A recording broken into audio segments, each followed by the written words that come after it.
The lost child. ये story जो है एक बच्चे की है जो मेले में खो जाता है। A child goes to a fair with his parents. एक बच्चा अपने पेरेंट्स के साथ मेले में जाता है। He is happy and excited. वो काफ़ी खुश और उत्साहित रहता है। And wanted the sweets and toys displayed there.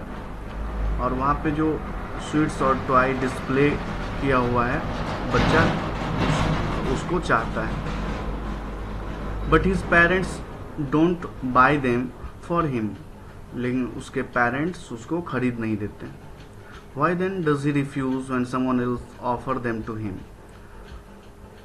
तो फिर वो बच्चा उसको रिफ्यूज क्यों कर देता है जब कोई दूसरा उसे सेम चीज ऑफर करते हैं। इसी क्वेश्चन का आंसर हम इस स्टोरी में ढूंढेंगे। It was the festival of spring. Spring का त्योहार था। From the wintry shades of narrow lanes and alleys emerged a gaily clad humanity. विंट्री shades मतलब सर्दियों में घर से, नैरो लेन्स एंड अलीज मतलब सड़क और गलियां हुआ। गेली मतलब होता है उत्साहित, क्लैड मतलब रंग बिरंग के कपड़े पहने, ह्यूमैनिटी मतलब यहाँ पे यूज हुआ है लोगों के लिए। तो लोग रंग बिरंग के कपड़े पहने उत्साहपूर्वक अपने अपने घर से सड़कों और गलियों पर निकले। सम वॉक्ड, कुछ टहल रहे थे। सम रोड ऑन हॉर्सेस, कुछ घोड़े पर सवार थे। Other sat being carried in bamboo and bullock cart, और कुछ बम्बू और बुलॉक कार्ट पर जा रहे थे। वन लिटिल बॉय रैन बिटवीन हिज फादर्स लेग। एक छोटा बच्चा अपने फादर के पैरों के बीच में दौड़ते दौड़ते आया। Brimming over with life and laughter. Brimming over मतलब होता है फुल, भरा हुआ। वो उत्साह से भरा हुआ था, बच्चा उत्साह से भरा हुआ था।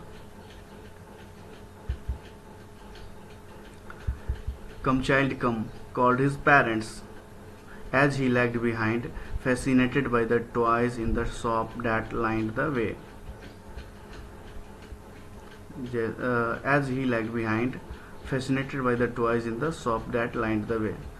वो बच्चा जो था वो टॉयज को देख के उसकी तरफ अट्रैक्ट हो गया। फैसिनेटेड मतलब अट्रैक्ट होना।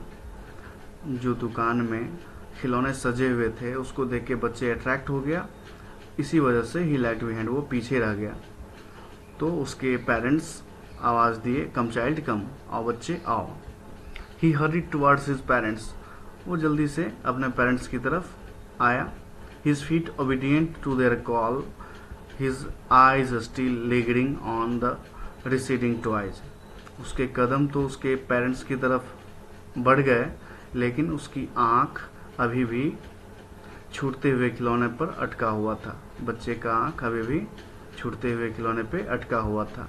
As he came to where they had stopped to watch for him, he could not suppress the desire of his heart, even though he well knew the old cold stare of refusal in his eye.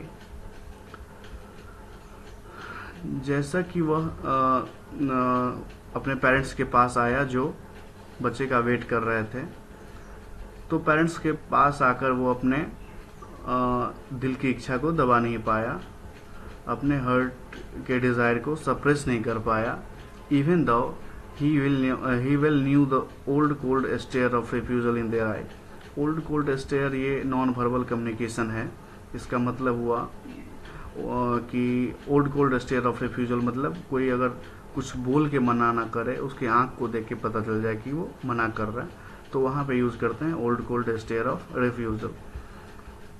तो बच्चा अच्छे से जान रहा था कि उसके parents मना कर रहे हैं, फिर भी वो आग्रह किया, आई वॉन्ट दैट टॉय, मुझे खिलौने चाहिए, मुझे वो खिलौने चाहिए। ही प्लीडेड, वो आग्रह किया।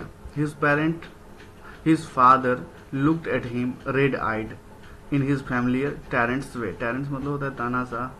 तो इससे पहले भी वो बच्चे को आंख दिखाए होंगे, इसीलिए यहाँ पे फैमिलियर वर्ड यूज किया। तो उसके पेरेंट्स फैमिलियर चिर परिचित तानाशाह रवैये में आंख लाल करके बच्चे की तरफ